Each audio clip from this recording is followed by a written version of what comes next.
Hello and welcome to episode 6 of the Tea and Tales podcast with your hosts, BloodyDrongo, which is myself, and ReneeSky, who you will see on your screen if you're watching with us on YouTube. How are you, Ren? I'm doing good. How are you doing today? I'm doing very well, thank you. I've had a lovely, lovely day so far. No complaints. Lovely day of an hour? I've been awake for more than an hour. Are you sure? Yes, absolutely, Okay. yeah. Okay. Look, it still hasn't been long enough that I'm not going to give you heck about missing how many meetings, episodes? What have you got today? All right, what's the tea on your tails? I have a long neck of VB. Is it actually? Yes. Have you actually got a VB open at 1:13 in the afternoon? It's 2:13 in the afternoon here, Ren. That makes it slightly better. Does it though? Yes. No, it's still VB at any time of the day. Oh, There goes okay. our VB Beer slot, too. snob. I'm just saying. Of all the things I expected you to pull into frame just then, that was not it. Well, I was thirsty. And also, it's my birthday. So Is it actually? I am fresh from the shower. One of my birthday traditions is to have a long, indulgent shower with a beer. An ice cold shower beer. It's a beautiful, beautiful tradition, and I've yet again kept it up. And yeah, long neck of VB is the beer of choice to do so. That's actually your birthday. Yeah, for reals. Why are we doing the podcast on your birthday? We could have been playing games or something. Well, we could have been, but it was just when it worked. And also, it's just started raining here really, really heavily. So I do apologize if you get any background noise. I love, just before we started recording, Drongo goes, hang on, I'm just going to close my window because we're about to get a thunderstorm. That is about a minute ago, sir. That was amazingly well timed. Yeah, look, I'm a bit of a savant when it comes to stuff like that. You know, I've just got that sixth sense. Weather magic. Some people have it. I also have it. I have my special thing, my party trick is when I'm out on a hike or at the beach or just outdoors anywhere, it won't start raining until I get back in a car. It has happened to me too many times. That is that is a very mild superpower, but a very useful one. I was hiking Mount Cootha, and the whole way down, we just had this rando storm blow up on us. So Mount Cootha is up on the sunny coast, and the storms up there they can get a bit intense, and they can sneak up on you when you're not watching. And we're coming down off the summit, and I'm kind of going, it's a big pile of clouds. And then the thunder started chasing us, and then the wind started coming up the mountain towards us. And I'm like, probably one of the first times I've actually been a bit like, ooh, probably shouldn't be on a mountainside right now. Like fork lightning is starting to like hit the ground around us, and we're starting to like do down the mountain. Did not start hammering till the second I got back in the car. Nice. And then just started pelting down. I feel for the buggers that were up on top of the mountain because there were still people going up past us. Oh boy, okay, yeah. And we were coming down, and it was like, God, do you see this as well? Like, are you not worried? I think they're just people that lived on the sunny coast, so they're just like, Tuesday. Also, what it is. Honestly, like, there are a few things I think that are more miserable, especially like with a multi-day hike, than getting really, really wet. But those are the times that I really relish. Like, I really enjoy it in a really morbid way. Like, there's just something about like that misery and drudgery of like, your socks are wet, your shoes are wet, you're sloshing around, the mud is getting everywhere, and you're just kind of like, it feels so real and visceral and miserable, and it's just, it's awful, and I love it. Like, there's just something about it. 5 minutes into episode 6, and once again we're back on the topic of returning to Monkey. We're just pretty straight much, back yeah. into, I want to be a caveman. This exactly was our entire where last we left episode. off last time, yeah. It's been a month, and we're like, you know what's fun? Hiking in the rain. Reminds me of my ancestors. Exactly, yeah. No, I get it though. Like, I really do, because there's something about just being like, well, I tried my best to avoid this, but it is what it is, so I'm just gonna keep going. Like, I don't know. It's an acceptance. It's an acknowledgement that you are at the whims of the weather. Yeah, and if this is how it's gonna be, then this is how it's gonna be. I'm out here walking around, like. I Yeah. get it. What's a hike that you've done recently that you really enjoyed I and haven't why? done a lot of hikes recently. You've done like cons I and stuff. am pretty homebound these days just because I am basically the full-time carer for that little Mm-hmm. roll of fluff down there that if you're watching on YouTube you'll be able to see. So she keeps me pretty tethered to home these days, but the last like little hike that I did was just out at a local mountain here, which I won't say the name of just because it will dox me. It will But dox you. yeah, where I live in New South Wales, there is a lot of like really nice like little hikes that you can do and caves as well. Like there's a lot of opportunities to kind of go caving and splunking and stuff, which I really enjoy. So yeah, that's kind of like the stuff that I'll do locally here pretty regularly, but it's been a while since I've been on like a big like kind of like a bigger hike, like a full day hike or a multi-day hike or something like that. It's been a couple of years now actually. Yeah, what's spelunking like? I've never gone spelunking before. It's a lot Except of unless you fun. Like it's again just one of those things where it's just like it's uncomfortable and it's claustrophobic and it just feels like so tactile and real. Like it's just a very it gets you out of your comfort zone. It challenges you both physically and mentally, and you find yourself in situations where it's just I don't know, just a really interesting experience, and it's very memorable as well. So Mm. yeah, I really like it. And there's like all kinds of very different levels as well. Like if you're not like comfortable crawling through tight spaces, then there's a lot of caves that you can just kind of like do like a little walk through and stuff like that. But if you do want to go down that route of like being like hunched over and crawling on your hands and knees and stuff, like you can do that as well. So yeah. Can't do it. I'm claustrophobic and afraid of heights, so Mm, I need like the good porridge of just like walking along a forest trail or something where I can't see either. okay, I need yeah. space around me. Well, I That mean, means I am afraid of heights. I'm not so much claustrophobic, but I do definitely feel that kind of almost like a claustrophobic kind of like I wouldn't call it it's not extreme enough to be a phobia, but there is definitely a discomfort that yeah. comes along with being in a very very tightly confined space, especially when you're like caving or spelunking. There is often times where if you are like really kind of pushing yourself physically, where you will find yourself where you can't move in ways that you would find uncomfortable. Like you might not be able to move your arm around in a certain way, and it's just uh, it does definitely challenge you mentally to kind of like remain calm and just kind of like feel your way through it and stay relaxed. And that's something that I find enjoyable, but also like from the perspective of like I am genuinely afraid of heights. In fact, that's one of the cool things I did recently was I went to the Grand Canyon since we last spoke. So I was over in America for TwitchCon Las Vegas, and before I flew back, I drove over with a couple of other content creators to go to the Grand Canyon, and we went to the Grand Canyon, and we went to Grand Canyon West, which is the west side of the Grand Canyon, which is like on a reservation. And Stick him in a shoe. oh, I just realized that I have Twitch alerts on for some reason. I'm so sorry. Did you get a Uh, follow? apparently, yeah.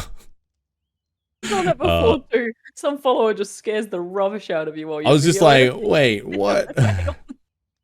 Hang So apologies for that, listeners. on. Thank the But follow. Thank the follow. They might thank you listen for to the pod. follow. I appreciate it. Yeah. Yeah, there you go.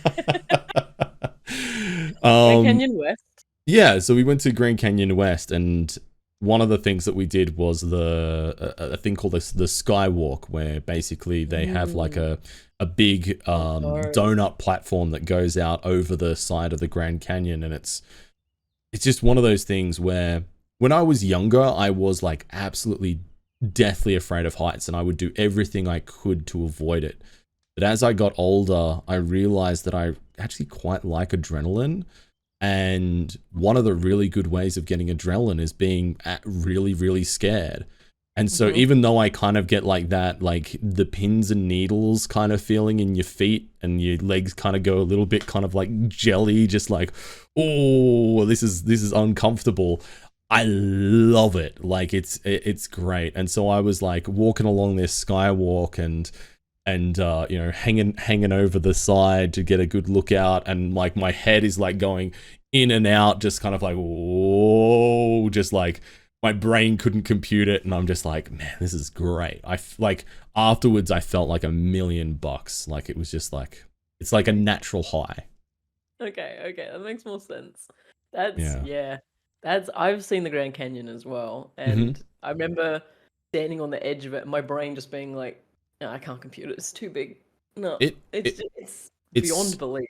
it's just incredible. It's so beautiful. Like Arizona as a state is just a beautiful, beautiful state. Gorgeous. And I think the US in general kind of, at least a lot of the people that I speak to, maybe who haven't been there, don't really understand just how diverse it is in landscape. And it's just a beautiful country. Like there's just so many really beautiful locations there. Like it's a great place. That's what struck me about it as well. Their national parks are something else. Their Hmm. landscape just incredible. And I'm really, really excited to go back one day. I'm not 100% sure when that's going to be because expensive. But yeah, I just remember their national parks, their landscapes, their forests, their mountains.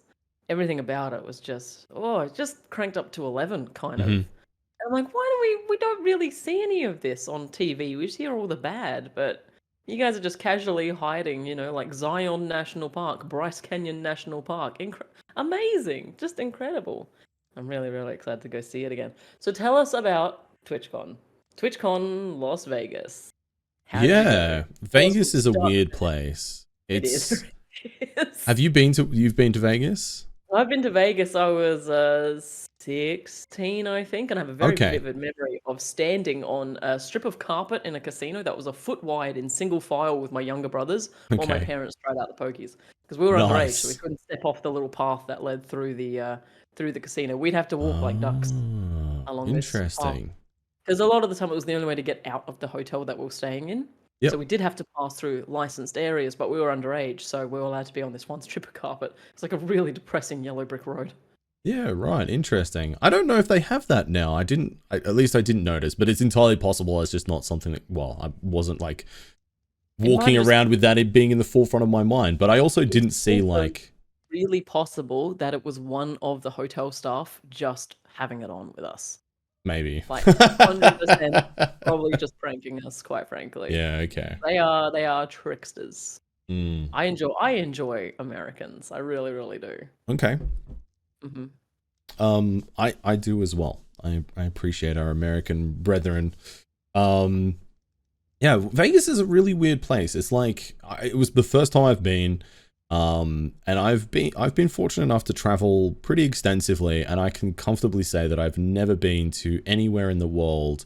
You know, I've even been to America before, and I've never been to anywhere that is quite like Vegas. It is its own beast, and it's very surreal because it's exactly like it's kind of depicted in the movies, which almost nothing ever is. Like in my experience, like you'll often get this very kind of like polished and very kind of manicured concept of a place that you'll see on the movies, but Vegas is just like so grotesquely itself that it is almost exactly how it's portrayed in popular media. And it was just very surreal of being walking around just like, wow, this is just a really bizarre place. So Is um that for a little bit of history on Vegas, because I used to be writing a historical fiction that was based in the 50s in the States, because I'm really interested in the Cold War era. okay. Um, Vegas was one of the first places to legalize divorce in the States. So it became kind of like Mm, this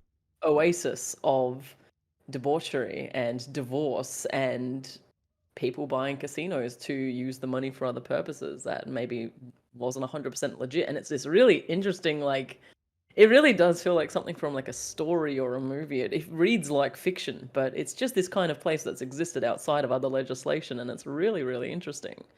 Um, yeah. and it's Even just like the architecture of just this one big strip. I mean, it's grown out from there, but if you look at it, like it's yeah, all the main buildings are just like along the strip. it is yeah. It's very it's a frustrating place because I enjoyed my experience overall. But getting around Vegas is just an absolute nightmare. Like the lack of infrastructure, especially if you want to go slightly off strip, is just absolutely awful. And I think that was one of the things that if they do host TwitchCon in Vegas in the future, I think that'll be something that both the attendees, such as myself, and also other people that are organizing events will take into consideration, because there was a few events that I went to that were off strip, and like on Google Maps it looks relatively easy, and like as the crow flies maybe it would be like normally like a 15-minute walk or something like that, but because of the way the roads are and the fact that there's not a lot of pedestrian access once you go off strip, like like a 15-20 minute walk might take you 50 minutes. So, and then like if you want to try and get an Uber there, then you might be waiting like 40-50 minutes for an Uber, and then the traffic is so bad that it takes like another half an hour to drive what would be a 5-minute drive, and it's just really, really tough to get around Vegas. And I mean, I say that as somebody who stayed on the strip. Like I stayed at the Excalibur for the first couple of days I was there just by myself, kind of doing touristy stuff. And then once the actual convention started, I stayed at the MGM Grand, which is like connected to the monorail, which goes directly up to the convention center. So that wasn't too bad. But as soon as like you wanted to go off of that main strip area, it's just a really difficult place to get around. And it was a bit of a shame, because every time you were having a really, really good time somewhere and you wanted to get to somewhere else to kind of keep the good vibes going, like you'd finish an event and you've had a few drinks, you're a little bit buzzed and you're like hyped, you're with all your friends, and it kind of immediately kind of snaps you back to reality and takes you back down to kind of like a baseline of, oh God, okay, how am I going to get here? Are we going to be able to walk it? Are we going to be able to get an Uber? And then like, oh, I've got an Uber scheduled. Oh, but they've canceled 3 times now and stuff like that. Like it just, every time you're in the moment and having a really good time, it would kind of take you back out of it. But Yeah, yeah. yeah. That's really like out of the norm for what you'd consider like a party city kind of too. They'd be like, keep them Mm. going into bars, keep them spending, keep them like, keep the Well, money flowing. I would say that generally speaking, I think the average experience for somebody going to Vegas is probably going to be pretty limited to the strip and the strip only. Yeah, true. And that is pretty easy to get around, and there is a lot of pedestrian access to kind of get around if you're going up and down the strip. It's only when you kind of go off strip, and I think that was one of the mistakes that organizers of events that were at TwitchCon made, was they kind of maybe try to save money by having events at bars and stuff that were off the strip without kind of really understanding just how inconvenient that would be for kind of everybody involved, and even like game developers and publishers because sometimes they won't want to hire a booth on the floor, so what they'll do is they'll go to a convention and they'll hire out a hotel room or a suite or something, and then get content creators to go to them to play video games at the suite at their hotel. So Kind of. I don't know how I feel about that. it's Was it kind was of it weird? weird. Yeah. It's one of those things that's been like normalized in the industry, but I think from an outside perspective, it is definitely weird.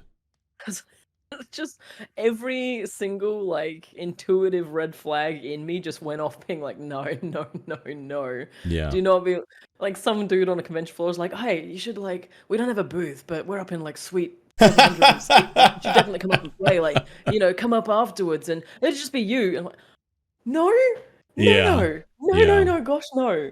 No, well, I will say that there are big publishers and big developers who do this, specifically this. Okay. So it is not like just random invitations off the floor. Although I'm sure if you wandered around for long enough, you would get random invitations to people's hotel rooms at the convention. Okay. But it is like, pretty large publishers and developers, reputable people that do this. So, yeah.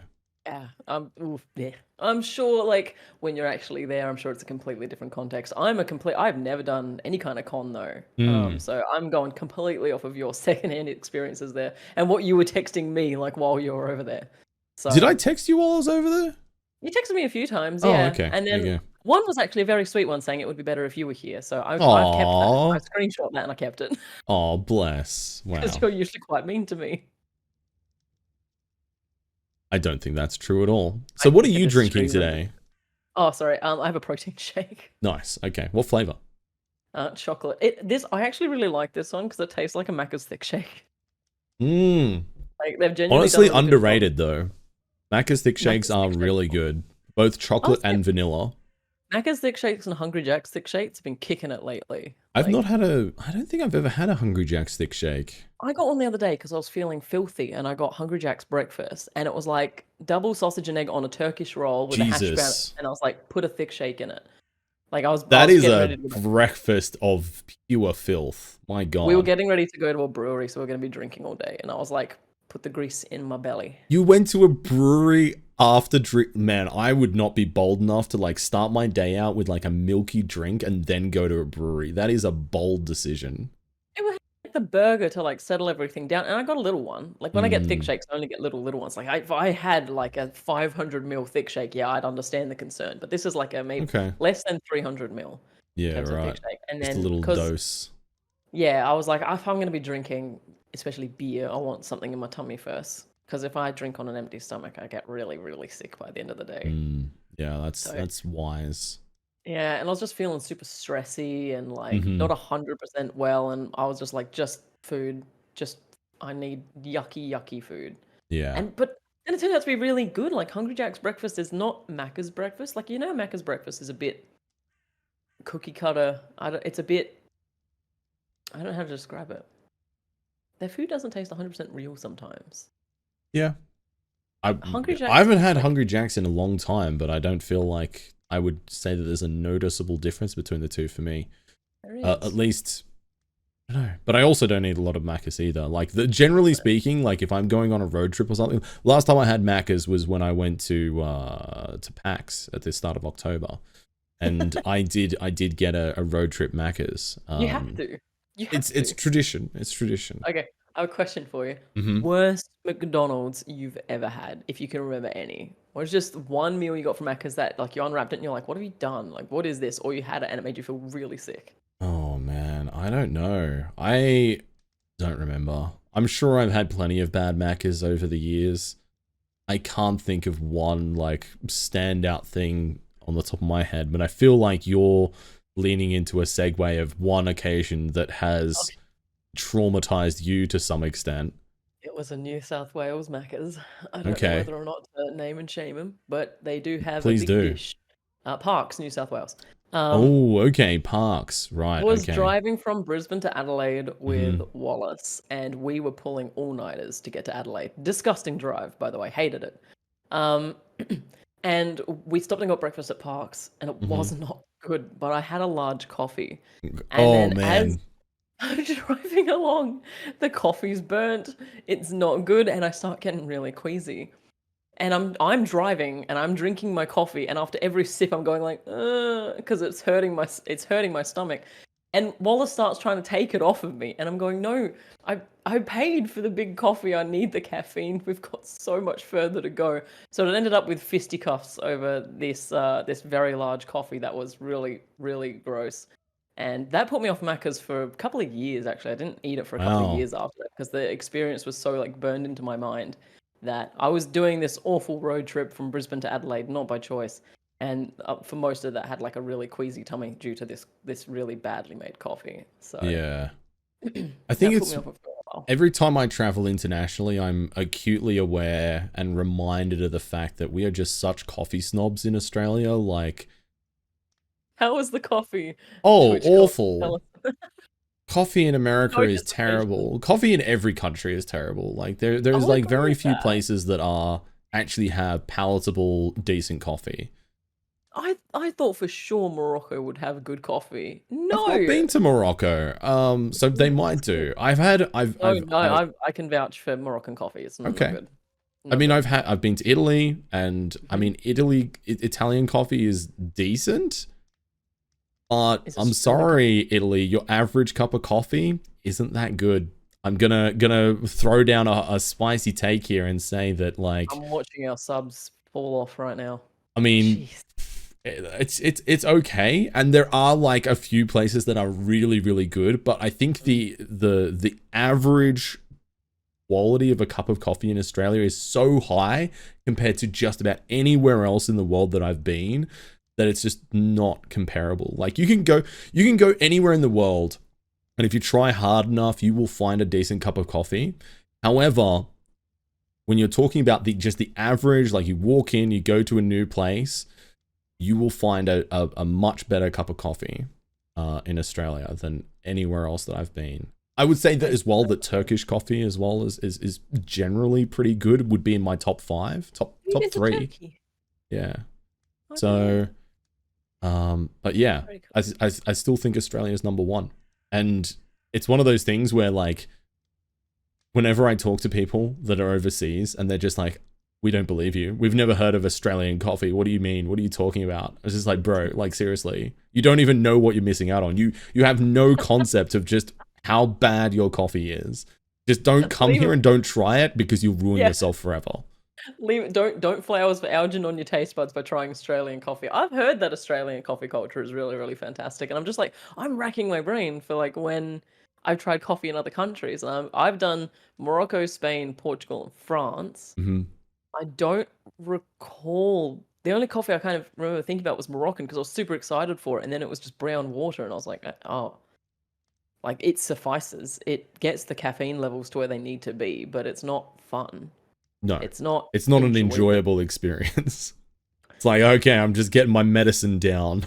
Yes. Gotta feed the addiction. Exactly. Yeah. No, that's no. right. And then no, I guess Aussie coffee.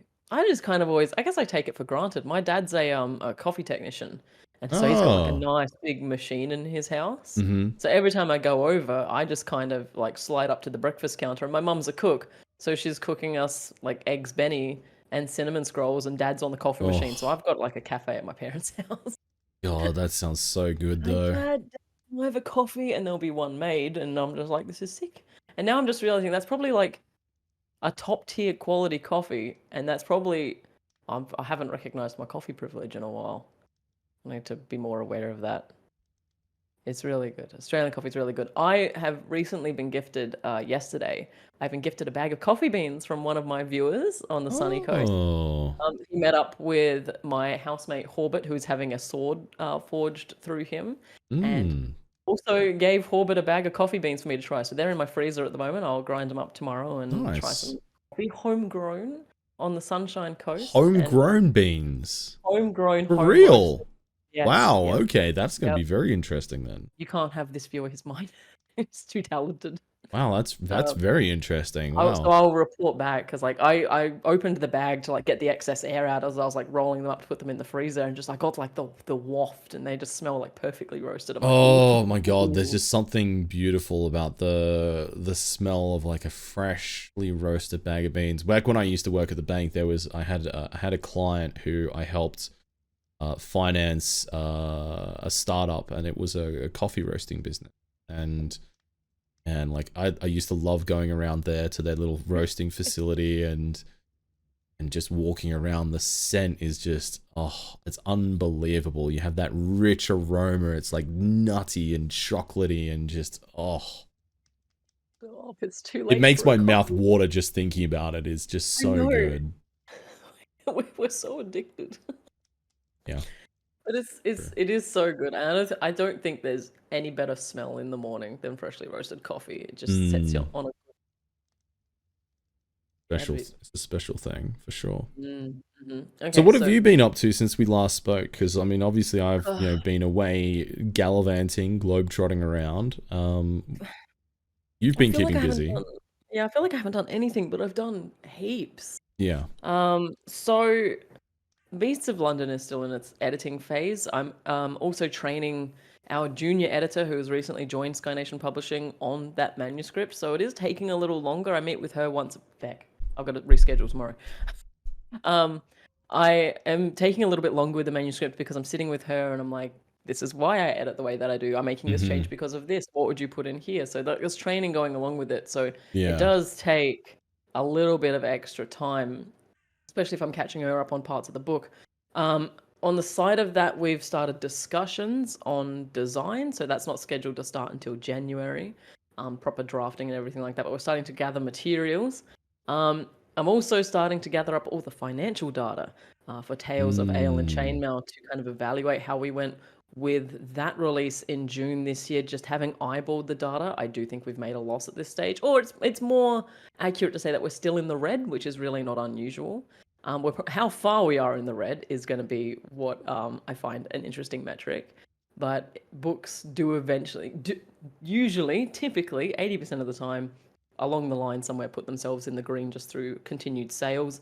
And most of the time, all the production costs are static. Like, unless we have marketing campaigns going on for it, obviously. But if the marketing campaign isn't getting the sales, then we don't do the marketing campaign. So Yeah. collecting financial data for Tails and all of that, preparing to do royalties and all of that fun stuff. So lots of numbers, lots of maths right now. Have recently overhauled Patreon to further include my editing services, because editing is just something that I'm really enjoy. If someone gives me like 1,000-word document, I got a 3,000-word document short notice the other day, and they were like, "Can you please have this done by the end of the day?" I just kind of sat down, cracked my knuckles, had a rare like free afternoon, sat down and just edited this document and got it sent back off. And it's just, I kind of enjoy that set amount of work. There's nothing intangible about it. It's just, Sure. here's the document, here's the amount of words, here's the deadline, go. Yep. And I think for content creation, having set defined parameters of something is actually really rare. So I really liked having just like, here's the whole document, 3,000 words, go. I Yeah. got it done.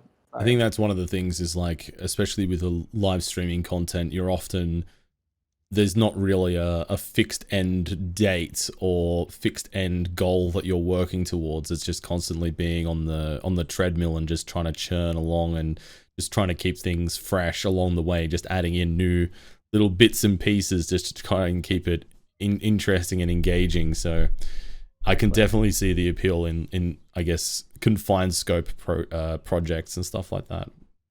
yeah, it's just actually really refreshing, and it's a good way to kind of like reset my brain. Mm-hmm. And it's also like I get these documents, these manuscripts sent off, and they get the invoices along with them, and it's kind of just like, oh, I have done work today, which is really unfair to myself because I do a lot of work, but rarely do I do my little document and then send an invoice, and it's kind of all tied up neatly in like a little with a bow. Yeah, sure. And my brain goes, yes, work done. But Yeah. so the other work I do is also very valid, but my brain just doesn't quite compute. And on that note, tomorrow is my first appointment on the path of seeking an ADHD diagnosis. That's amazing.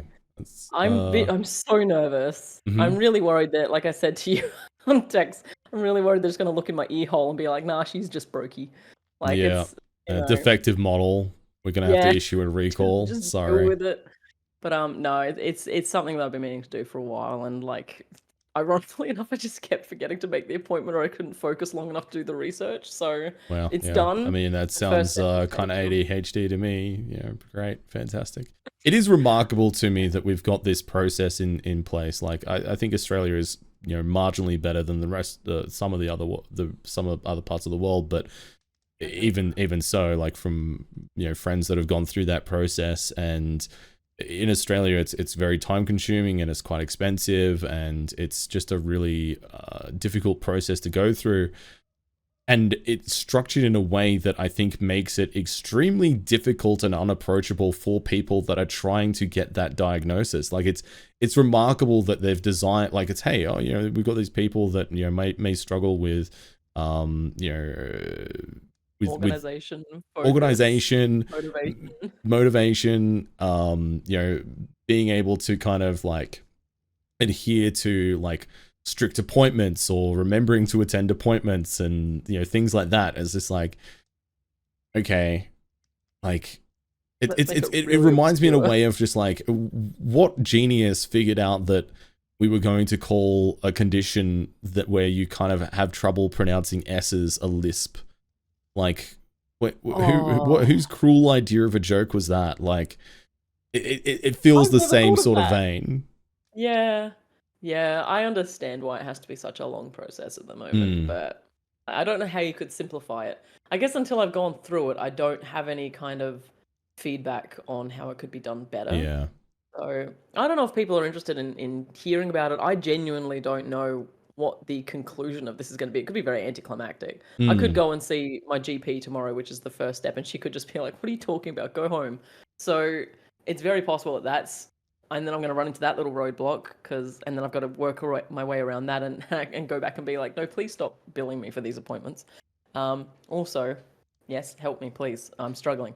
So yeah, that's been something I've been meaning to do for a while, and like workload hasn't slowed down, but I found myself in a position where I was like, it's actually a really like I've got a time slot free on that morning, and that's kind of one of the only things that I can do, if that makes sense. I can't really like explain it any further without doxing myself, but I'm going to be in a certain area of the city, and it just kind of makes sense to line all of that up at the same time. And then on top of that, have been pushing and pushing and pushing to hit Twitch's Partner Plus program, which you have recently achieved. Congratulations. Well done. Thank you. We were talking about this a little bit before the episode started recording. You just said it just feels like it hasn't really hit you yet. No. And you kind of just like, I can stop talking about it. Yay. Yeah. I guess it's kind of like what I was mentioning before about kind of like being on the treadmill and just kind of, churning along, because I guess to a certain extent there's not, and this is something I said to you before we started the podcast, was I've not really had like that euphoric moment of like, oh my god, I've done it, I've achieved this really amazing thing. Like it's when you have these victories, even if they are pretty substantial, like from both a like a business position and a financial position, like that's huge. To be a full-time content creator and moving on to the Partner Plus to go from a 50-50 revenue split to a 70-30 revenue split, that's huge. Massive. That's 40% extra. Yeah, and like for in the grand scheme of things, there are so few people that are able to qualify for that as well on Twitch. That I'm in an extremely privileged position, but it's very hard to kind of stop and take a moment to enjoy it and appreciate it for what it is. And that's something I've been working on a little bit more recently, is just kind of allowing myself to have a bit of breathing room to stop and reflect and celebrate milestones like that. And it's something I'm working on. I wouldn't say I'm good at it yet, but like, I think that's something that's important, because I think it's very easy to kind of like tick off these milestones and these goals and be like, okay, right, what's next? And then feel like you're immediately back on the treadmill of, okay, what am I working towards next? What am I working towards? And you're just constantly doing stuff and ticking off achievements, but you don't really get to enjoy the fruits of that. And I think that's a pretty universal experience as a content creator, or even like, I think a lot of people outside of content creation can probably relate to that as well, that you can often get caught up in the chase of what you're trying to achieve, whatever that may be, that you don't always stop and appreciate it. Yeah, no, I agree. And then we kind of go, I've been feeling really unfulfilled by my work life lately. Well, I don't know why that would be. It's because we just work, like 24/7, 7 days, 24/7. And it's just constantly, what's the next thing? What's the next thing? What's the next thing? And for me, with all my plates spinning, it's like, yeah, I can like very neatly spin a plate, and that's a really nicely spinning plate. However, one is wobbling so badly it's about to fall off of its stick, and I just feel like I've let whatever plate that is, I feel like I've let that down completely. So my successes are always mingled with guilt of having spent time on one project and not another. Yeah. I'm getting better with that, and kind of peeling myself away from projects. I've taken a real step back from a lot of things, but nothing's really jumping to mind that I can use as like an example right now. But I feel like I have more control over my time, but I don't know why. I think that's a very important kind of growth step, especially as somebody who's self-employed, being able to kind of, because I think, and this is a conversation that we have had before, I'm pretty sure, a number of times, because again, for context, if this is the first time you're listening to this, before I was a full-time content creator, I was a banking manager, and I used to work specializing in small businesses and startups.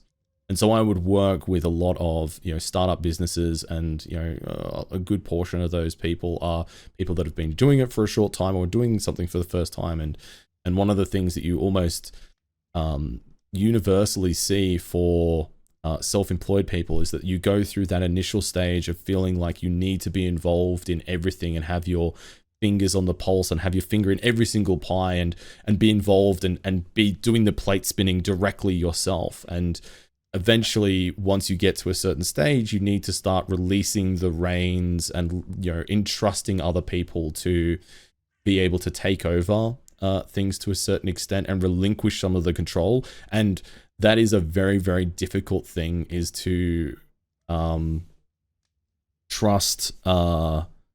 start trusting the people around you and start trusting yourself that you've set something up in a really good spot to succeed.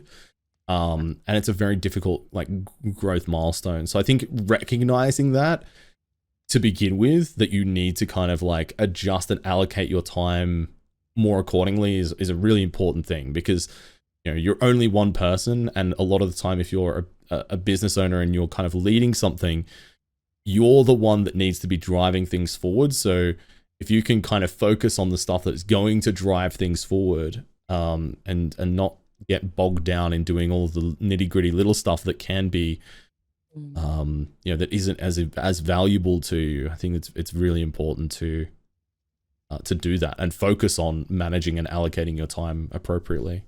It's just so hard to let go sometimes, though. It's just like, I don't like stuff going out representing me that I haven't touched. Mm-hmm. It's a really weird thing that I have to get used to, because everything's just going to get bigger and bigger, I think, at this stage. Incorporation will be happening soon, which is very, very exciting, and actually something I'm starting to look forward to, because especially pulling all the financial data for our most recent release has impressed upon me the need for more accurate records. So I can now kind of see it all mapped out in my mind, how that's going to work and how that's going to work better, and be much, much easier to try and track than when everything's all tangled together. And on top of that, next year, I'm actually properly looking. I've been talking about this for a couple of years, but it's starting to move into the realm of possibility now, which is finding office space. And within that office space, I'm going to be able to build several different studios to create different kinds of content, as well as operate Sky Nation Publishing out of a commercial premises instead of my house.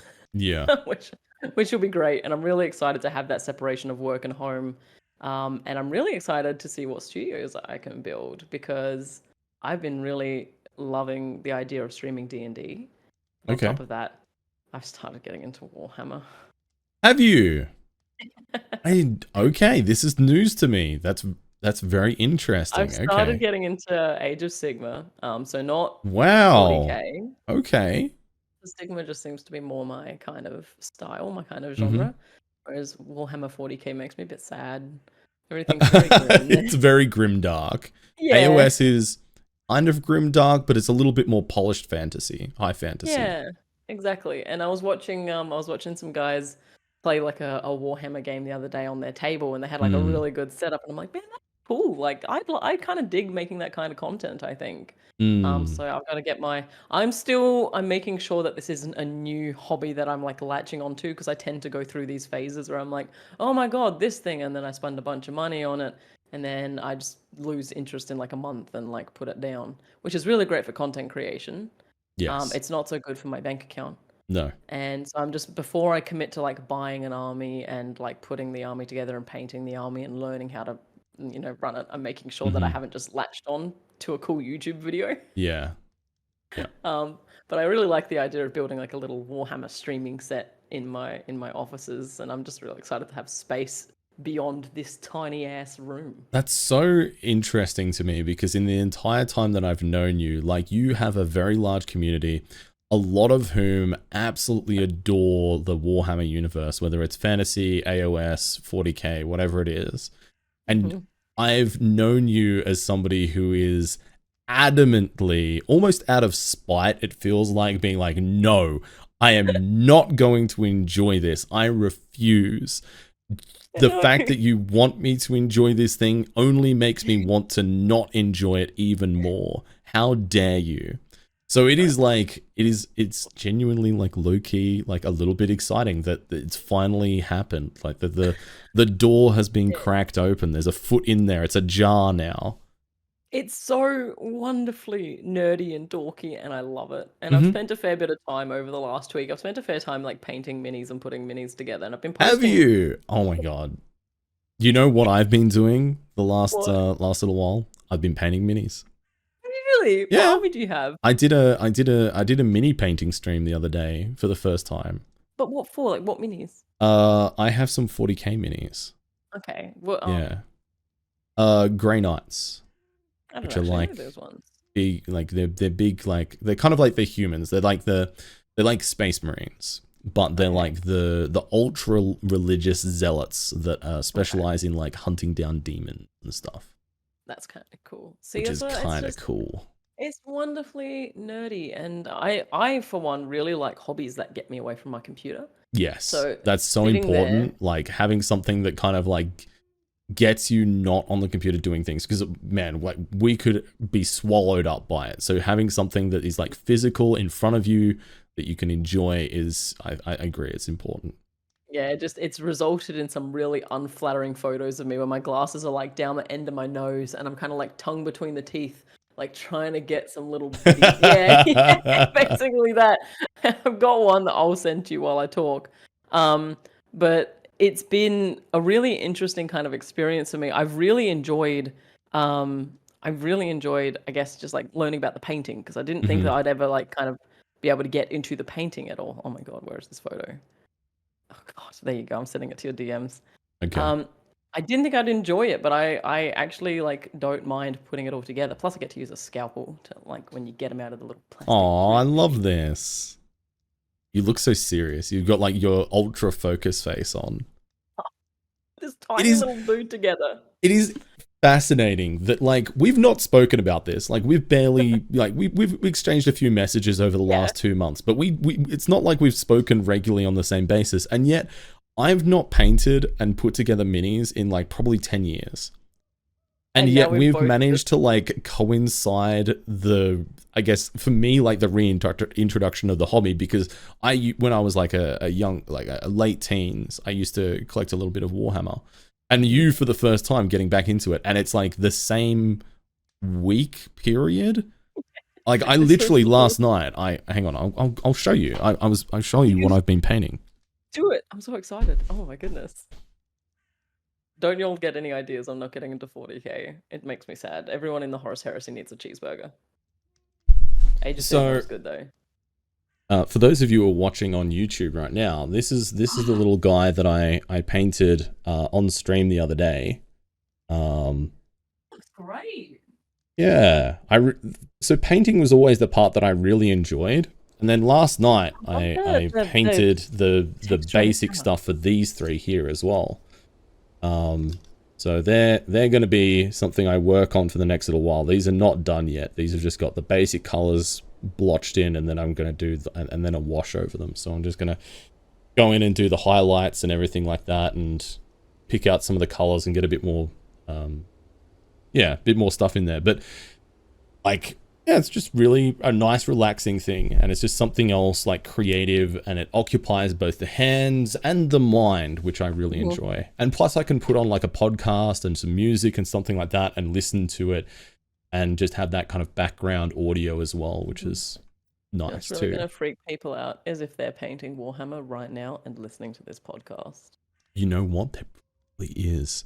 If you're painting Warhammer right now, Doing so listening to well. this, let us know. Gosh. In the Yeah. we've got to have a special code word so that we don't give it away.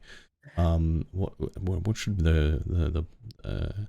just comment praise Sigma. Praise Sigma. You've gotten to this part and you're painting Cornflakes. 40k right now. Mm. Praise Or Sigma. just any Warhammer. Any Warhammer. Right. Yeah. Yeah. I went into a games workshop, and I don't know if this is just my experience. Maybe this is just a me thing. It might be a me problem because I'm the constant in these stories. Okay. But I posted it Yeah. into my Discord, and initial reactions is not that it's just me. When I go into a Games Workshop, it is the closest experience that I can have of wearing the invisibility cloak from Harry Potter. Um, Right. I walked around a Games Workshop for 45 minutes, and not once did anyone in the store speak to me. Really? Yes, I was posting in my Discord at the time because I was asking my Discord for opinions on what army they thought I would like. Mm-hmm. And I've settled on, I'm pretty sure I'm about to start building a Hedonites of Slanesh army because I really like the look of the models Oh and I my want some god. pretty pinks Sexy, and sexy purples. Slanesh. Yes. But the models just look super cool and I want some pinks and purples and they look awesome. And they Mm-hmm. mirror a couple of my friends' armies. Like, none of my friends play this army. And that's what I really wanted to focus on was like, Sure. you've Okay. got orcs, you've got Stormcast Eternals. I want to be something different. Yeah. And so no one's playing Hedonites of Slanesh. So I'm like, this looks like me. So I'm sitting on the floor. I've got the beginner box in front of me and I'm kind of like having a look at it. I'm Googling some stuff on my phone. Discord's going off and giving me advice. 45 minutes. No one talked to me. And that's the second time that's happened in a Games Workshop. Interesting. Okay. Yeah. I don't remember the And last time I went into a game store. It probably would have been like maybe like 2 or 3 years ago. they are fun places to be. I was finding all the Yeah. merch. But it's probably my fault. I was holding a bubble tea, so I looked like the most basic white girl that you could imagine.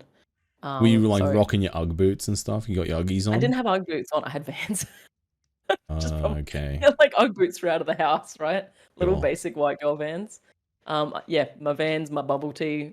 They didn't even see me. They wouldn't even make eye contact with me. It was kind of weird. At some No, point, I'm I pretty started sure they doubting my did own see you. existence. They just were, you know, the typical geek thing. Look, I'm gonna be honest. Like in the times that I have spent in game stores, like not the most socially adept people tend to hang out there. Like in terms of the regular people that will hang out at stores, usually are the people that go there as almost like a social refuge, which I think is really nice. But they're also maybe not the type of people that would be like super comfortable just striking up a conversation with a stranger. If they work for Games Workshop, they probably should be, and they did with every person that walked into the shop. Oh, really? Yeah, at one point I was crashed on the floor and I heard one of the employees go, "Hey, do you need any help?" And I kind of looked up really excited because this was the moment that Dobby was given clothes. But someone else had just walked into the shop and the guy was talking to him over the top of me. Yeah, right. Okay. What's really frustrating for them is that if they had engaged me in conversation, been like, "Hey, are you thinking of starting collecting? Like, is this the army that you want to go for?" I actually had questions, and I actually probably would have walked out of there with like a $70-$80 box of minis. But because no one engaged me in conversation, I was just like, I'm just gonna buy it online. Yeah, Honestly, that's fair. it's fine. If you guys don't want to talk to me, then I won't inflict myself upon you. Yeah. However, I did sniff all the candles before I left. They had scented Warhammer candles too. What? I know that was What really scent are they? What scented Warhammer candles? the Slanesh candle was fantastic, and it was bought and purchased, and is halfway used already. It's fantastic. It's beautiful. Zinch is like this really rich, like kind of grape kind of flavored sorcery, I guess. Grape Corn smells sorcery. great. Corn was really strong and bold and just really fantastic. But then underneath them all, I found a Nurgle candle. Oh boy. Okay, that would have been stink. That was the time that they did talk to me because as I opened the tin, one of them went, "It smells like Lynx Africa," and boy, he was right. It smelled like Lynx Africa. It's interesting that that's what Nurgle, the scent of Nurgle is Lynx Africa. That is, Or it makes sense to me because they couldn't actually make a candle that smelled like pestilence, right? Like not even for a shit post. People would I not mean, even they bought could it for a shit have. post. They won't though. But I mean, like, Lynx Africa is like a different kind of pestilence. Yeah, year 8 boys in middle school. I was going to say, like, and I say that as somebody who at high school probably, I'm like 80% sure I did. It was either Lynx Africa or Lynx Zebra, I think was the one that I wore. So it's like, Lynx, I mean, it is what it is. Chocolate was the flavor of my high school. Oh, I did have that for a while as well. Yeah, the chocolate one. It had like a brown and black can. Yeah, like swirlies. Yeah. yeah. When I posted in the Discord what the Nurgle candle smelled like, I caused Jonathan Maloney, our Skynet Republican author, to have a meltdown because he'd used Lynx Africa that morning. Oh I'm like just no. letting you know That that is just said an that. intervention moment. I'm sorry, like if you're over the age of, I'm gonna be really generous here and say 22. If you're That's over really generous. 22 and you're still using Lynx Africa, this is your Reevaluate. prompt to move on. Move Just get a on. nice, You're better than just get a this. nice like Nivea deodorant and then a nice Yeah. cologne. And yeah, exactly. Like a Squeeze nice, like, yeah, a nice like nice like antiperspirant and a cologne. Exactly. Yeah. Men are so spoiled with their cologne. Your cologne smells so good. I want to smell like a woody campfire. No, women's perfume just smells like Woody fragrant campfire. petals What scent smells on like a summer woody breeze. campfire? I don't know. Well, they've got like all like the warm, spicy scents. You've got like the cool night. I don't know how to describe colognes, but like, just men always smell good, and women we can smell like petals on a summer breeze, or we can smell like pink. There's not really any like. I don't get to smell manly. I don't know how to describe it. Well, I don't know what I'm I like. would argue that there is nothing holding you back from smelling like whatever you want to. Good by men's The cologne, the only thing that is like gendering cologne and perfume is the big corporations. Stop letting them hold you down. Smell like you want. it's just so expensive, though. Not gonna That, lie. oh my god, yeah, It's it so really is. expensive. Yeah, I Makes me forget cry. exactly what cologne I wear, but I know for a fact it's expensive because Do you have like a cologne that you found that is you're like yeah, this is my scent done. yes, I don't Yeah, remember everyone's- what it is off the top of my head. I can Well, go that's find out understandable. for you if you'd like. Yeah, I'm curious. Yeah, all right. I wanna see if I'll I go smell find it. All right. So curious.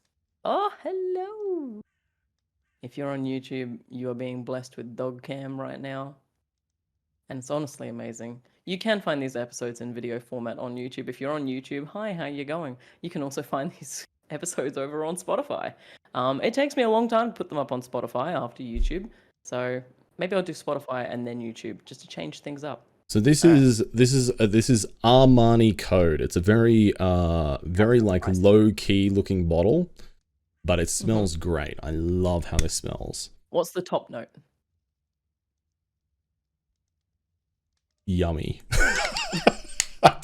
I don't know. I'm really like if I go to like a wine tasting or like I'm very bad at articulating senses like tastes and smells. I'm really bad at.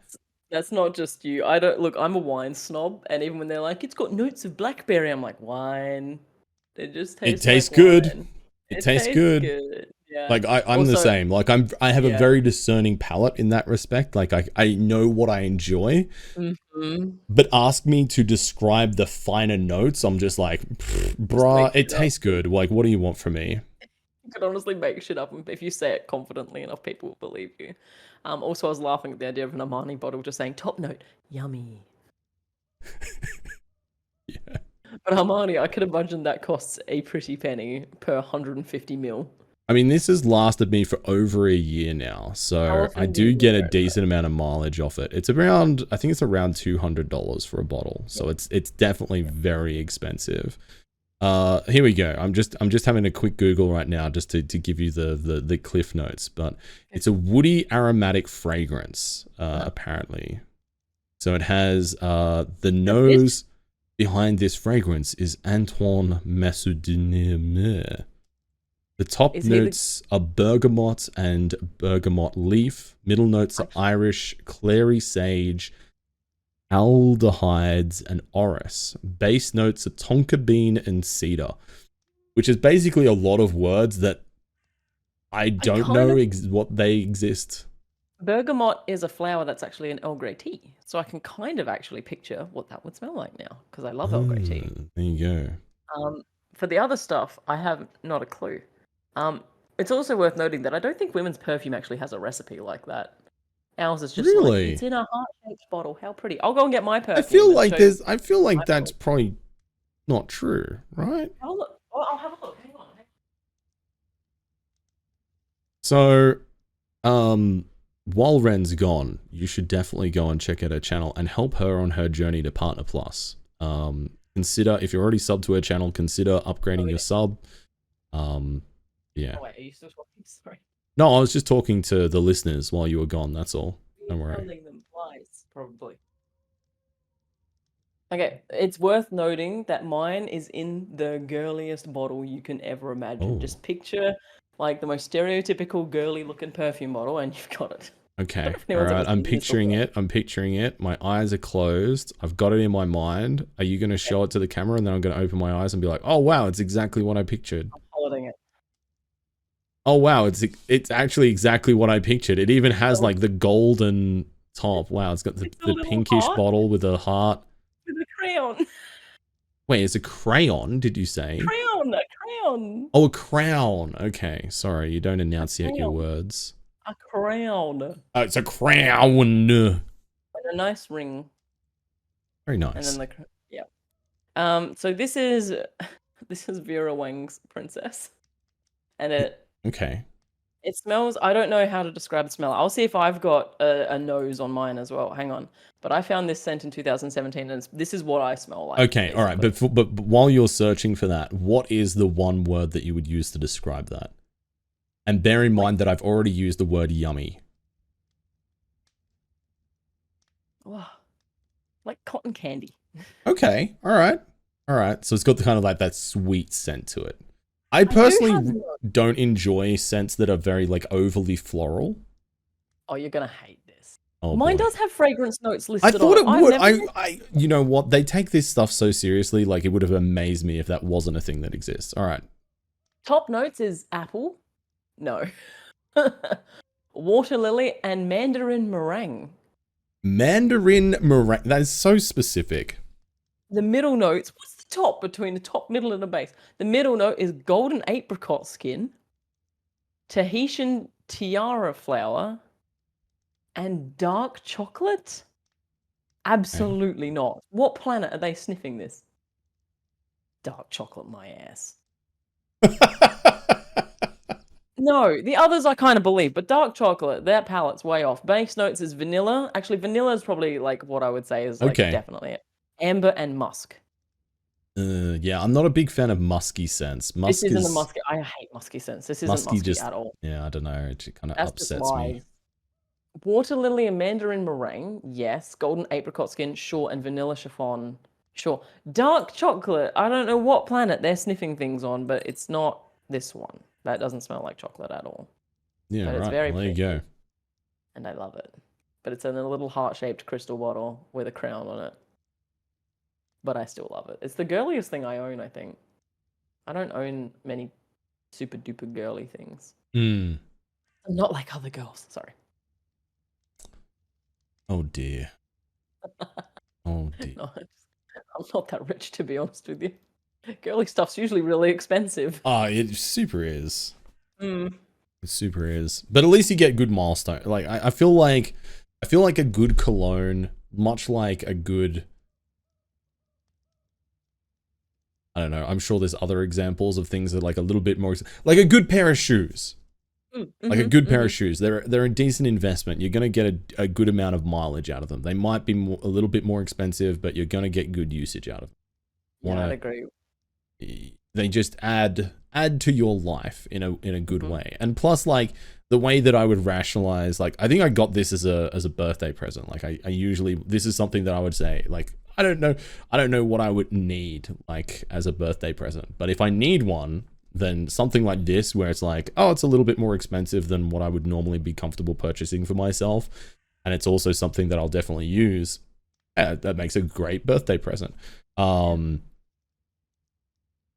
So, but I think it's like, yeah, you definitely do get good mileage out of these things. Yeah, it's worth it. It's an investment in your life. It's just like, I like wearing the perfume. It just makes me feel a bit more put together. It just, I don't know.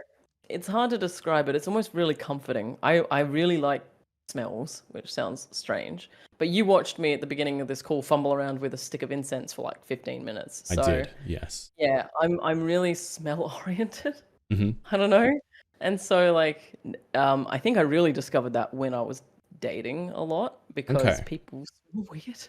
Okay, yeah. And you can kind of tell, this is going to sound so strange. I'm so sorry.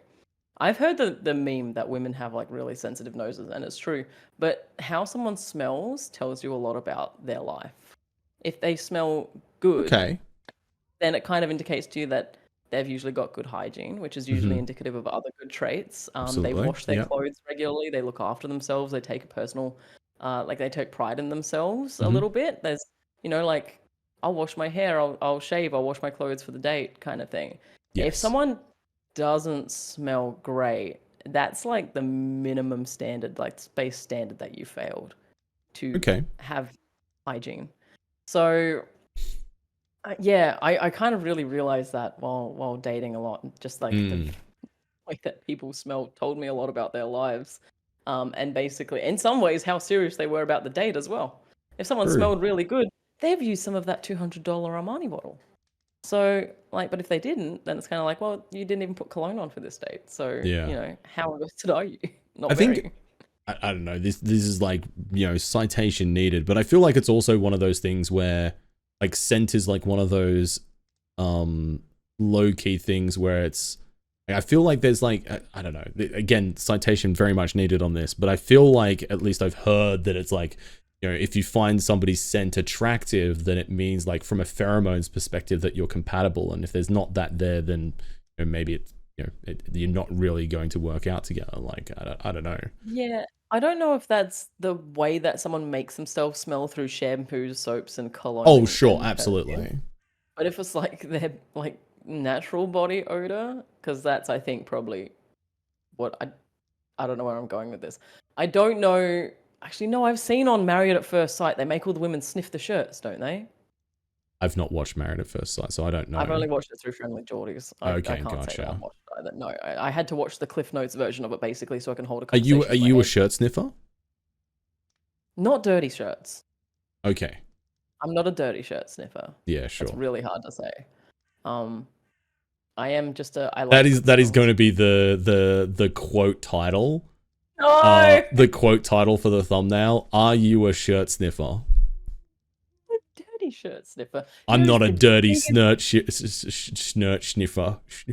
What I'm did not I a say? dirty snort sniffer. There's also the biggest bug on my window right now. It's outside, or I would have Hmm. evacuated the room. But I'm so sick of Australian wildlife at the moment. You've had a Go few run-ins away. over the past little while, haven't you, with various critters in your office? Yes. Saturday night, I got the spook of my life. When I was sitting right here playing Bannerlord, pew, pew, doing sieges and stuff. Bannerlord doesn't make pew pew noises.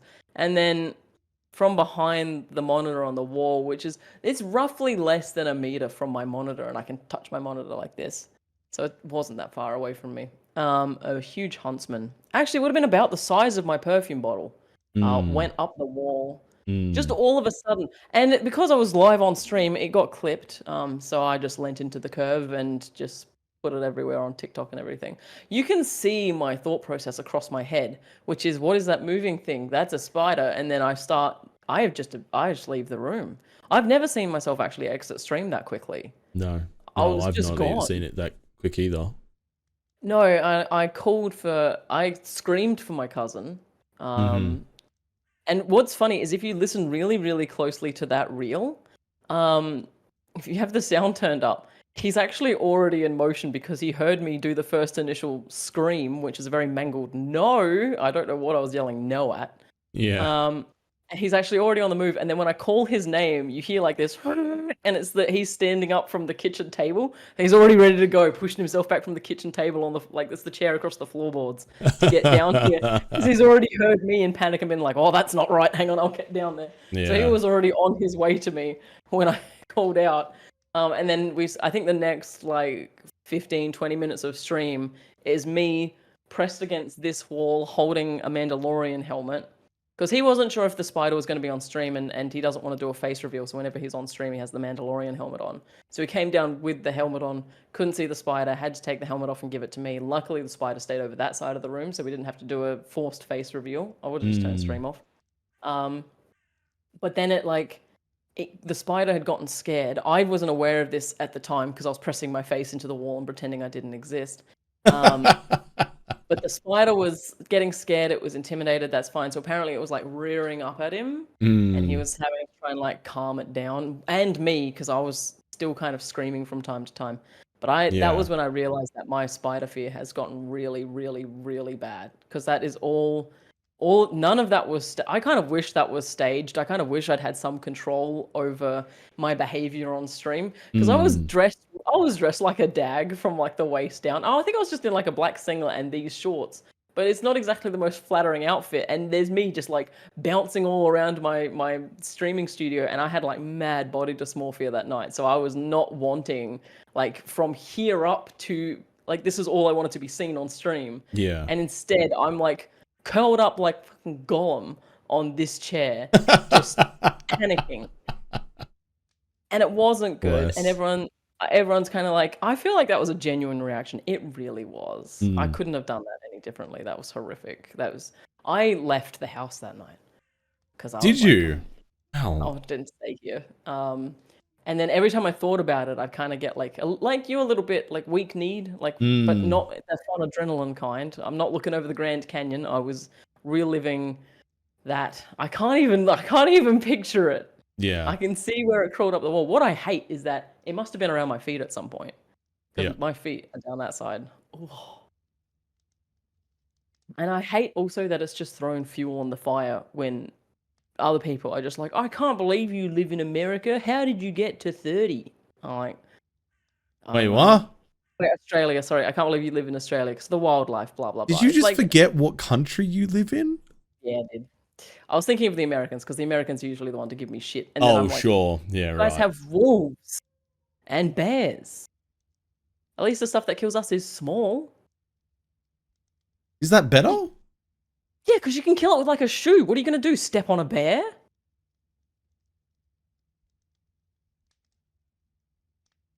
What did you do? I'm not gonna say it. No, I'm not gonna say anything. No, I feel like there's kinky gay jokes that could be made there, but I'm not going to make them. I'm thinking like straightforward. How would I deal with this threat? Sure. And you're just thinking, yeah, Baldur's Gate 3. I don't know. Like that being said, look again, I don't want to put another arrow in their quiver of arguments to make against us. But I recently went on a holiday and visited O'Reilly's on like kind of like the Gold Coast hinterlands. Okay. Stunning. I loved it. Amazing. And as I'm walking along this path, I get told, like, hey, you know those suicide tree thingies? They're like covered with the little fur spikes and they inflict horrible, horrific pain. I'm like, yeah, I've read about those. They're crazy. Aren't they like far north Queensland? Nah, they're the trees over there. Keep your elbows in. And I was just walking amongst, I can't remember what they're called. I can't remember their actual name, but they also look identical. Oh, God, what are they called? I just realized, like, suicide trees. What are you talking about? But, oh, God. It's two words. Yeah. It's the same word. It'll come to me. Like, Choy tree or something like that. No, it's not that. It sounds like that. Hang on.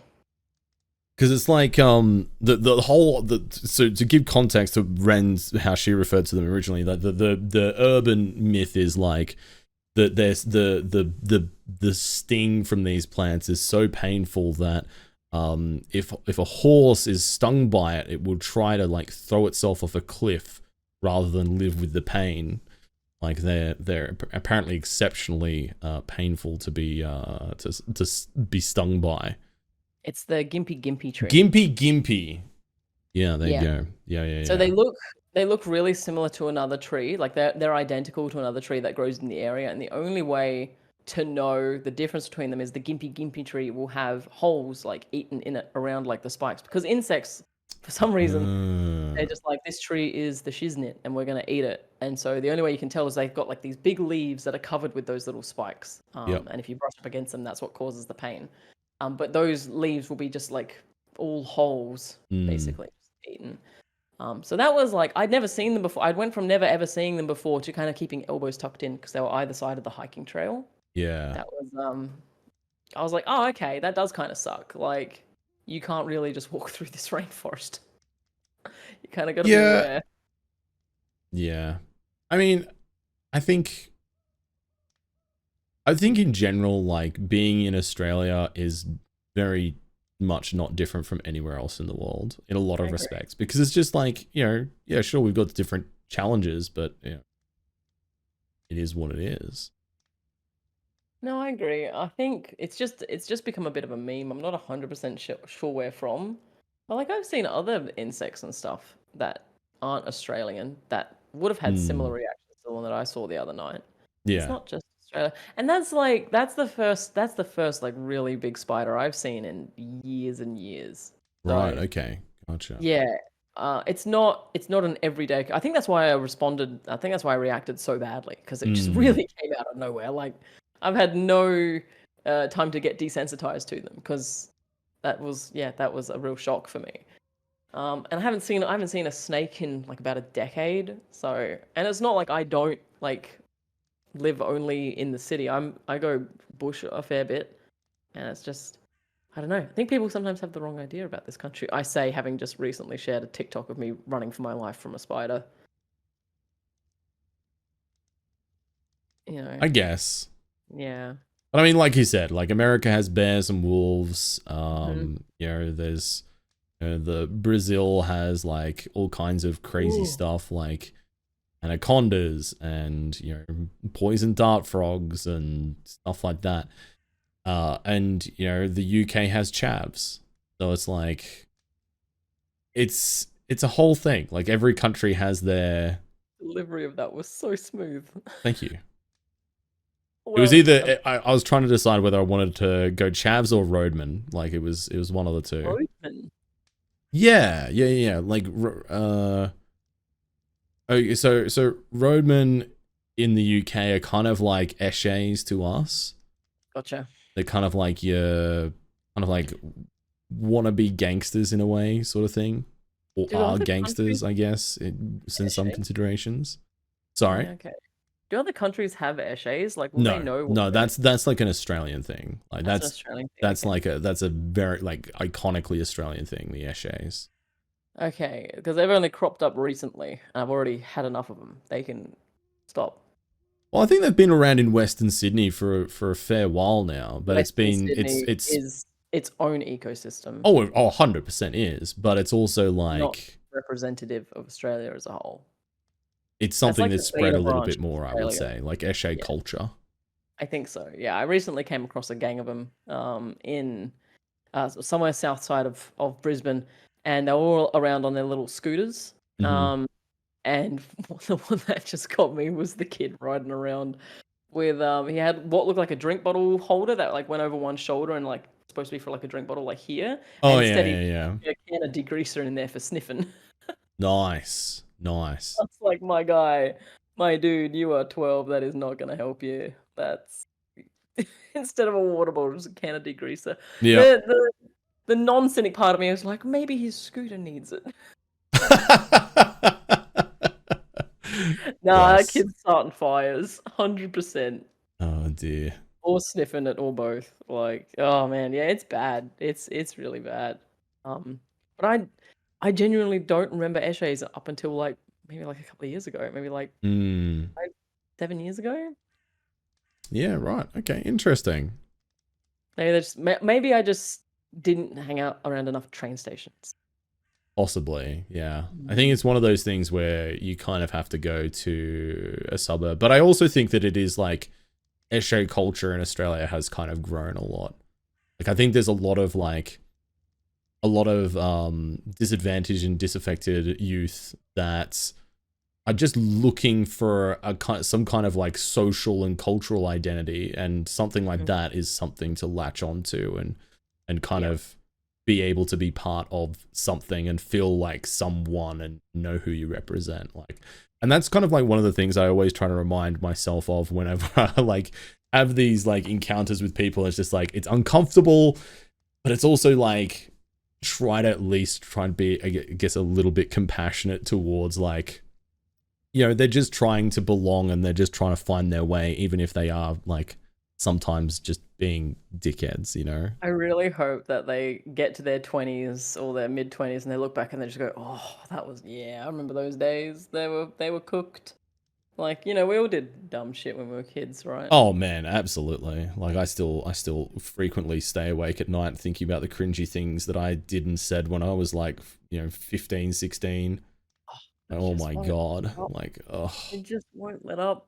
No, I feel it. I definitely feel it. I can't think of any examples that I want to share, but man, I'm enjoying my 30s. How old do you turn today, by the way? Happy birthday. I didn't actually say that. 32. I'm 32 You're today. 32. We are really close in age. I'm about to turn 32 in like a month. I don't know why you're surprised by that. I just didn't realize we were so close. Did you think I was older or younger than I am? I've never put any thought to it. I thought you were younger, actually, I think. Yeah, right. Okay. You have a youthful glow to you. Well, thank you. That's my moisturizing regime. I was going to say, maybe it's the VB in the shower. That is my moisturizing regime. I just tip a little bit of beer over me. It's kind of like when you're barbecuing, like the obligatory Aussie thing is to clean off the barbecue plate by just chucking a bit of beer on it and then just giving it a quick scrape. It's the same thing with me. Like just pour a little bit of beer over the face and give it a quick exfoliate, and then boom, Bob's your uncle. Secret of youth. If I handed you some exfoliator and there's like a running tap in front of you, how do you apply the exfoliator to your face? Can you demonstrate how you would do that? Oh god, like with this? Yeah. Oh yeah, like put it on your hands first. Get a bit of a what do they call it? A lather. And then kind of like rub it in.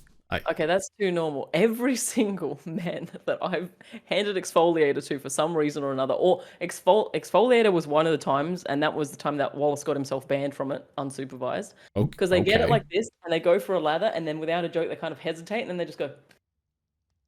And it's like every single man, it seems to be hardwired into them to just scrub it into their face. Well, I bet that's a clean shaven thing. I would be willing to bet that's a clean shaven thing because I do not want to get that in my beard because especially like it will dry out my beard hair. So I'm a lot more kind of like selective about how I rub it in. So I'll do it like around the cheeks. That makes sense. I can guarantee you that if I was clean shaven, I would just go. Yeah.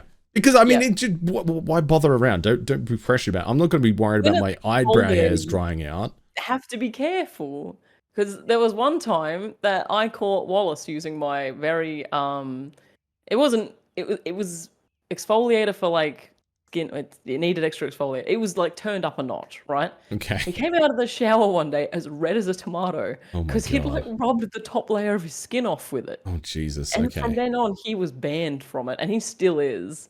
He's allowed to use like cleanser and moisturizer and stuff. That's fine. He can get that in his eyes as much as he wants. But exfoliator, it's like, what did you do? When it started burning, did you not think to stop? He said, no, I thought that's what it was meant to do. So. Oh man. Wow. Okay. But it's just, the clean shaven thing makes a heck of a lot of sense, actually. I didn't even know that beard hair could dry out. Yeah, absolutely. Yeah. So I mean, like in terms of like beard care, like you want to make sure that you're not like over shampooing it or something. So I'll typically shampoo my beard like maybe once a week, twice a week at the most. But I'll condition it almost every time I shower just to keep it hydrated, and then I also have like an oil that I'll put through it as well to help it, because that way otherwise it dries out and feels like wiry and stuff. You want to keep it like soft and fresh and smelling nice and clean. Interesting, because like with hair, it's the other way around. Like I would probably, before when I actually like really cared about my hair, I would like just shampoo my hair. No, it's the other way around. Now I really care about my hair. I didn't back in the day. I would just shampoo my hair and then conditioner every now and then. But you shampoo only the beard only like once a week, but you condition it every time. Yeah. It's back to front. That's so weird. Why is it the other way around? I'm not sure. It's also possible that what I'm doing isn't the best way to look after it, but I've found it's the best way to look after it. For me. If that's what works, this is the thing that I've really discovered, like getting more into skin and hair care over the last couple of years, is that just everyone is different, and everyone has different routines that works better for them. Like what what works for me does not work for a lot of people. Yeah. And that's always kind of like the caveat because I do try to like be a little bit transparent with my hair and skincare routines and regimes within my Discord to just help some people out. And it doesn't always 100% work for them. And I've got to really be like, hey, this is for my skin type. And this is for my hair type. My hair is real fussy. If Yeah. I move away from its standard shampoo, it's just limp, flat, greasy, yuck. Yeah. Whereas that really works for some people. And back when I was blonde, that was a whole nother kettle of maintenance fish that's eventually why I went back to my like a darker hair color because blonde was just something else. It was Yeah, so difficult right. to take care of. Interesting. Okay. Yeah, but it's been really interesting finding just like how different stuff responds to different things. So if your beard routine works for you, keep it Yeah, it because it works. doesn't. Yeah, and just try other things, I guess. If you're happy with the way it is, then you don't change anything. Yeah. Yeah, I mean, the only thing that I've kind of changed in the last like year, I would say, is that I've gotten into the routine. Like as I've grown it a little bit longer, I've found that I need to maybe once every couple of weeks, like blow dry it when I get out of the shower and kind of like get it a little bit straightened just to kind of get the flyaways a bit more under control. Yeah. Before putting oil into it. So like that way it kind of like keeps its shape a little bit better. But that's the only thing that I've kind of changed in the last little while. It's been a pretty consistent thing. Like I've not been clean shaven since 2013. I've nenever seen you without a beard. The last time I was completely clean shaven was when I was in America last. I had the longest beard I'd ever had, and just one night I was just like, you know what? I'm gonna shave. I'm gonna go clean shaven, and I clean shaved it and then regretted it immediately. I was just like, oh my god, what have I done? This is a disaster. Like why regret? Did you just not like the shape of your jaw, or Oh, did it look, change like the shape of your face? I don't know. Like it was just, I just think I look better with a beard. Like, Okay. there's just some face types that I just think look better with it, and I think mine is one of them. It's not like I've got like a, you know, I don't have like the most defined jawline, but it's like, it's not like I've got no jaw at all. So I don't know. I just look better, and I just like, I don't know. I'll have to send you some pictures later because I think it'll be very amusing to you. Genuinely so curious. I was just gonna say, what's really weird about you finding that you gotta like blow dry the beard to like keep it straightened. I recently discovered that when my fringe is of an appropriate length, it's due for a cut. You know, it's actually getting cut tomorrow. When it's of an appropriate length, the easiest way for me to manage it is when I get out of the shower and I blow dry it around, and then it sits properly. But it took me a long time to figure out that heat was what was shaping my hair. I've never been good with stuff like this, to be honest. No, neither have I. Like, it's one of those things, like, sometimes when I see TikToks now, and I'll see, like, people are, like, you know, 18 years old, and they're, like, doing this, like, really rude, like, intense, like, hair styling sort of thing, and they're like, okay, this is what you do when you blow dry it. And I'm talking about, like, you know, typically masculine people here that are doing these really intense regimes. And like back when I was that age, I'd just be like, man, that guy's blessed to have had really nice hair. But it's just like, no, there's people out there that just somehow have acquired this knowledge through some kind of witchcraft or whatever, and they've just of osmosis up this knowledge that didn't exist to me when I was that age. And I'm just like, okay, wow, that would have been a game changer. Like when I was younger, I used to have really luscious hair. I used to have very luscious, lovely hair. If I knew how to take care of it, I would have been, mate, I would have been a, you know, knockout. But instead I was like, you know, painfully mid. No, I can't believe that for a second.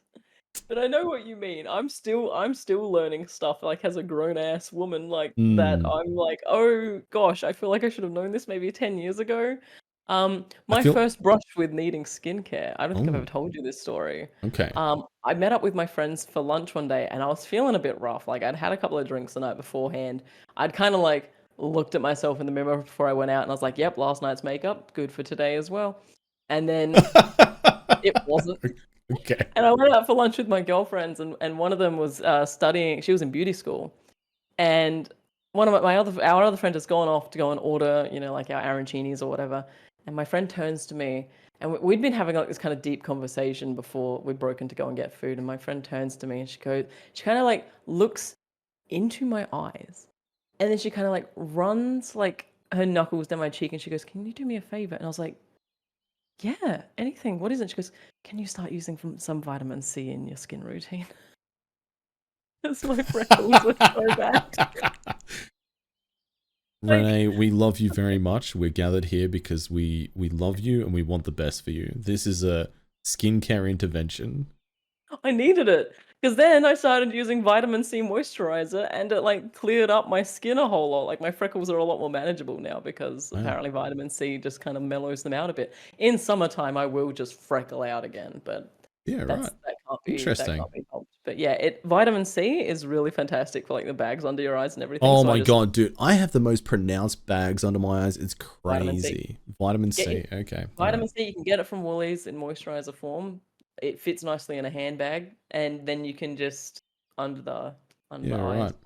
It's also got SPF 15 in it, and you should be wearing a sunscreen on the daily too.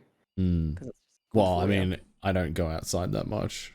Doesn't matter. It's still good to Also, just a moisturizer as well. If you do like your exfoliator and then your cleanser, and then you need to have your moisturizer, it's a lot. I That's a finished lot of moisturizing steps. the other day. Yeah, I finished doing my skincare routine the other day, and it was like cleanser and no exfoliator, and then cleanser, and then moisturizer, and then I've got like I'd like shaved my legs, so I like moisturized my legs as well. By the time I was done, I was like, I'm tired. And I've used so much moisturizer on places, but like I smelled really good, so I guess that, and I felt like my skin felt so nice. The Nice. thing that people don't tell you about shaved legs, and I've been watching a few people discover this lately in my Discord, shaved legs feel amazing. Not just for people touching them, but also for wearing them. Like you can just touch your own leg and be like, "Oh, this feels fantastic." But then you walk out into the wind and you can feel all the places that you missed. True. Well, I mean, that's kind of like the discovery that I've had with, you know, shaving my head is it feels really good. I really like it, especially in that first day, like clean shaven. It's just like so smooth. And you know what? It's really satisfying to slap. Like I love a good like head slap. It just makes the best sound. It's very satisfying. And you know, it's just nice. And also like, it's just, I don't know. At least for me, I feel like it works, and I'm really happy with that. With it, I'm glad I did it. Honestly, that's good. I'm glad. Do you have like a moisturizer for your head? I don't know. No. You probably should get one. Well, honestly, like I have like quite oily skin, so I don't find that my skin dries out. Like I usually find that I have, you know, I'm just like trying to not look like a giant shiny cue ball all the time. So yeah. Sorry, that's a great description. There are moisturizers for oily skin as well. Like it's usually kind of like geared towards different skin types. And definitely, I'm really thinking you should have like an SPF 15 on there at least. Oh, mate, when when I was in Vegas, my friend Nomac put me onto this really good sunscreen moisturizer that he uses that is like scentless and it dries like sheenless. And so I've got that, and it's just like, oh, mate, it was a game changer. So I was putting that on every day, and I've got a bottle of it in my nightstand now, just so you know, if I am going out that day, mate, I'm slop slapping. Because man, the last thing I want is like a sunburnt head. That'd be the sunburnt worst. Heads hurt. I've actually managed to get one before. Oh, me too. Last time I went golfing, I was so bad, like it was horrific. I'll have to send you the video. It will traumatize you. I peeled off my entire forehead and like some of my scalp. Like it was so bad. It was genuinely terrible. I don't play golf, and it was for a work thing, and I put on sunscreen, but it was so hot that day that I must have like sweat and then wipe the sweat off my brow, which then wiped the sunscreen off. So my forehead and my nose in particular, and my scalp, because obviously I didn't put sunscreen on my scalp, got so sunburnt that day. Like it was awful. Like I should have brought a hat. I should have, you know, I should have reapplied sunscreen throughout the day. I didn't. Like, it was just one of those humbling experiences. And I think that's something that happens in Australia is, like, every now and again, like, you'll go out, you'll feel cocky about it, and then eventually you'll have one really, really bad experience that will humble you and go, you know what, you need to make sure you're being more vigilant about this because it will mess you up otherwise. For me, it was the tops of my thighs. Ooh, like, and that's a bad one too. I was kayaking down near Cape Jervis in South Australia. So it was a beautiful day. I think it was Boxing Day. My family had gone out there, out to the beach for the day, and I'd been pretty vigilant with my sunscreen. And then someone had gone, let's go kayaking. So we'd gotten the kayaks out and we'd waded out to them. And I think the water had washed off my legs. And then you're sitting in kayaks like this, basically, right? Yeah. Legs up while you paddle. And we went a long way. And then that night I was feeling a bit weird. I was definitely dehydrated. I definitely think I had some heat stroke. Yeah. And I went and accidentally had a nap, which is like the worst thing you can do after a day at the beach. Sure. And I woke up and my skin was like leather. Like, I still remember how awful this was. And I just started crying because it was so painful. Yeah. And I couldn't drive for a week. I had to take time off of work. All I could do was sit in the living room with aloe vera just every 20 minutes, and my skin was just drinking it. Like, and then the peeling. And that's the thing, like when you're applying aloe vera, because it'll settle down the top layer, but that top layer is toast. It's dead. So when you get to that peeling stage, it really peels. Like it's crazy. The one that normally kind of catches people out, and one of the ones that I personally really dislike in terms of sunburns, is the top of your feet. I was thinking the exact same thing. It kind of gets like that little itchy feeling, as well as being like really painful and sore, and like you can't wear shoes properly for a while, and you can't wear socks, and it's just a really uncomfortable one. Feeling of it against the bed sheets is kind of like sand against your skin somehow. And if you're still like at the beach or something, if you go to the beach the next day and then you got sunburnt tops of your feet and get sand on it, or like it scrapes against it or something like that, or even if like something like touches the top of your feet and it feels like somebody's like stabbed you or something, it's just like, oh my god, why? That's honestly what I remember having a sunburned scalp like. I didn't realize it was sunburned until I went to shower. And then the water hits it, and suddenly it's like a million nails have been driven into your skull. Yeah, and then trying to brush your hair, and it's just pain. Yeah, that's sad times. Don't enjoy sunburn. Staying inside's a good call. It is. Oh yeah, absolutely. 100%. The most recent time I went to the beach, I wore the biggest t-shirt of my life. Like it's almost to my knees. I'm getting much more comfortable with my body. I'm quite happy to run around in bikinis and stuff, but like t-shirts.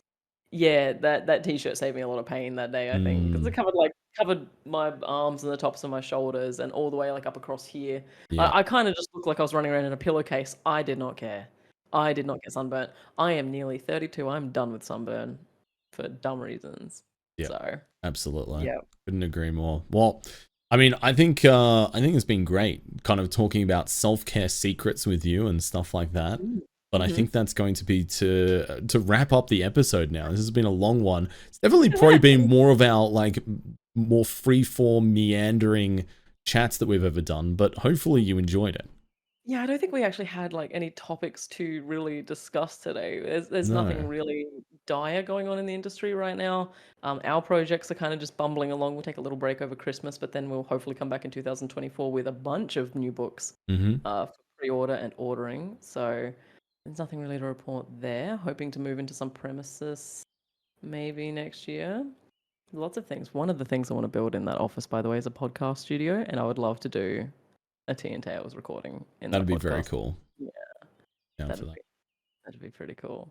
All right, let's wrap up for the day so we can get back to our days and you can get back to celebrating your birthday and sitting in your office on 32. Old man Drongo coming to you live. You're not going to need to cosplay Granddaddy Drongo soon. That's just going to be standard. Wow. Okay. Jeez. Thanks. I'm cut to the bone on that note. Perfect. Renee, why don't you tell people who you are and where they can find you on the internet? I'm feeling a bit mean. No, my name is ReneeSky or Renee April. I'm the creative director and senior editor of Sky Nation Publishing based here in Brisbane, Australia. You can find me on Twitch at twitch.tv/ReneeSky. It's probably the only important one at the moment. What about yourself, Drongo? I've been BloodyDrongo. I am a content creator, artist, and voice actor, and you can find me at Twitch TV/BloodyDrongo. You can also find me on YouTube as at BloodyDrongo, and also on Twitter as at the BloodyDrongo. And also Instagram as well. If you want to follow my art stuff, bloody.drongo is where you can find me over there. And I will chuck all the links in the description on Spotify and on the YouTube video if you're keen on catching up with the rest of our content. Yeah, fantastic. Well, thank you so much for watching these episodes. If you are watching on YouTube, you will notice that these are on the Sky Nation Publishing YouTube channel now. So if you want to get a notification when these videos go live, make sure you subscribe to the channel and also turn on the bell for notifications.